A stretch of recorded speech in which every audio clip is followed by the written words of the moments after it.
falling in love with a married man.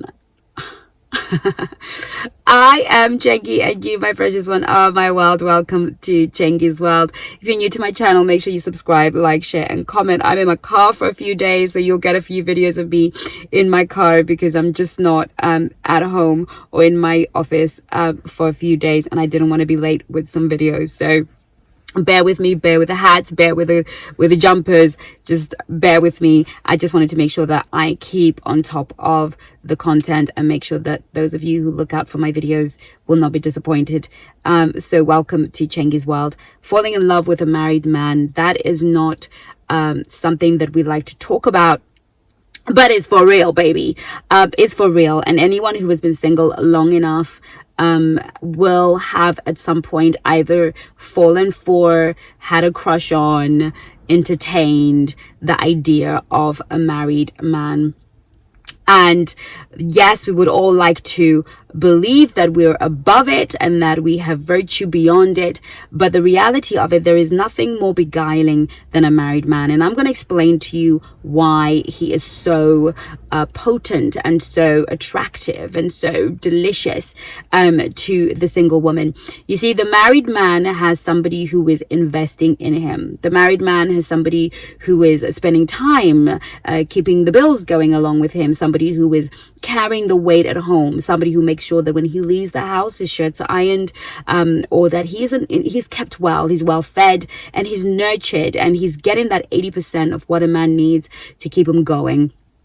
And so when he leaves his home, he is a man who is kept. Now, whether the relationship and the marriage he's in is happy or not is totally besides the point. Many happily married men will cheat because they want the option of having a little bit of this and a little bit of that. It's not every man that cheats that is coming from a terrible, unhappy home, even though that is what he will present to the woman, the single woman that he is trying to entice into a relationship.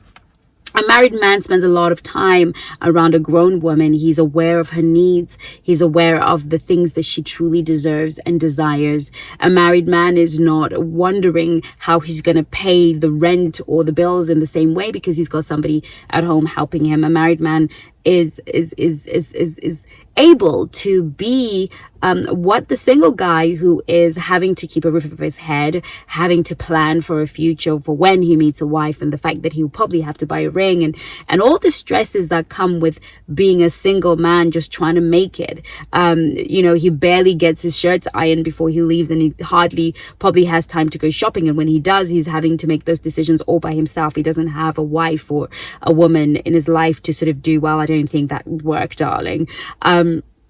So the single guy that is not married usually is a little bit of a mess. Let's be fair.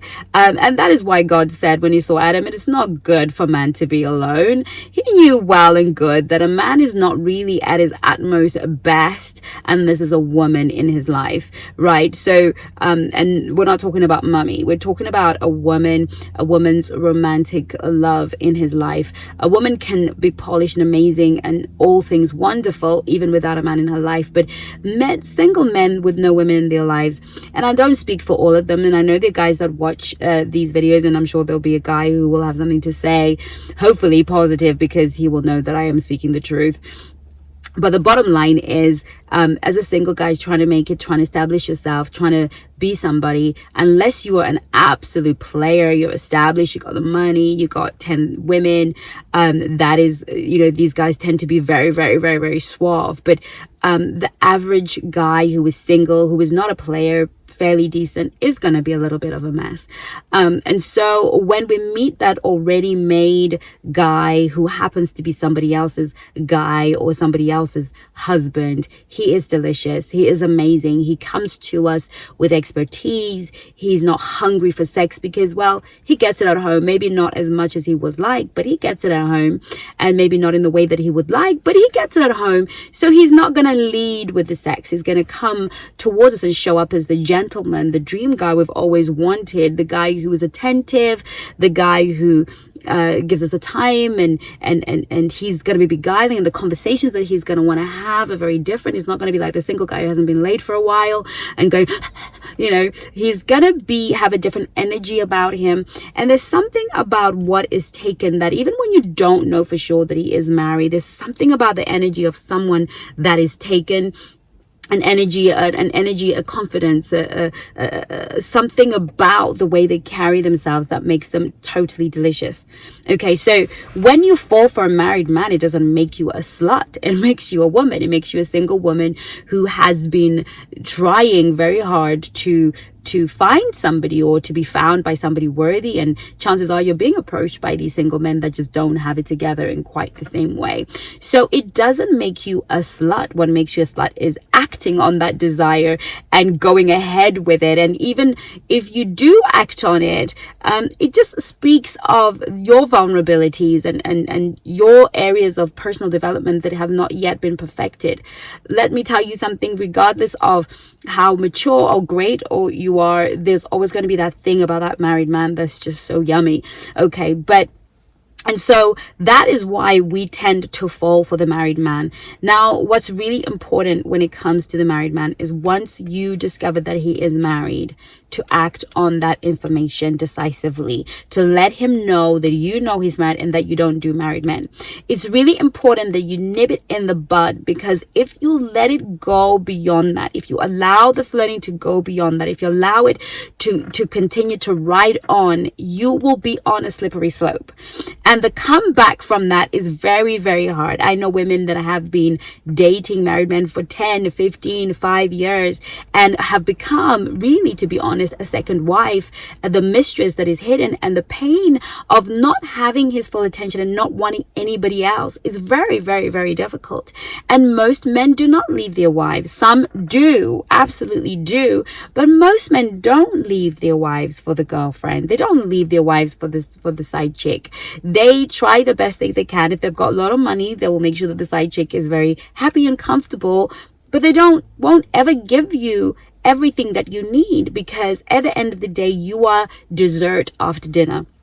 And so it's really very important that you nip it in the bud, that you let those standards be known, and that you create as much distance between you and him as possible. It is difficult, but it is important for your own salvation, for your own, and I'm not talking about gospel salvation. I'm talking about the saving of your sanity, the saving of your mind. I'm talking about preserving yourself so that you don't lose your mind, and that you always position yourself to be in a place where you can be found by a guy who's amazing. Yeah, you might have to spruce him up, clean him up, encourage him, build him up, help him choose his clothes, but you will have your very own. And I always feel, and this is the truth, that you reap what you sow. What comes around, what goes around comes around, and all of these things are so true. So when you are in your happy marriage, or in your marriage, you don't want you showing up. You want women to be in your marriage who will meet your husband at work and on his travels, who will respect the fact that he's married. And it starts by you respecting him right now at this position when you don't even have to. So this is how we build ourselves and empower ourselves as women. It's not just saying, go, sister, go. It's about making sure that you protect your other sister's home, that she doesn't have to cry because you said yes to something you should have said no to. And so with that in mind, I hope you have a wonderful day. Thank you so much for watching. If you haven't already subscribed, make sure that you do, and I'll see you soon in my next video. In the meantime, take care of you. Love you lots. Bye-bye now.